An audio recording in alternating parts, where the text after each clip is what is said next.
ហើយពេលនេះបាត់លោកពុកបាត់ពុកឆ្ងាយពីផ្ទះត្រាបាត់ពុកទៅណាមិនស្ដី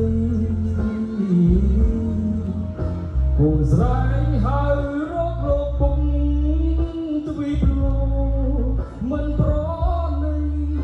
ទៀមទីមកផ្ដាច់និស័យឲ្យធ្លីយើងដូចឈាមក្រំព្រាកនបាថ្ងៃក្តីដកទាំងមិនថា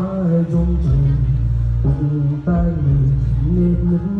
ប្រឡាយកូននៅទុំលូលូព្រោះតែសំលៀងលោកពុកបងពេលឲ្យទៀនលងវងវេក្រំស្អី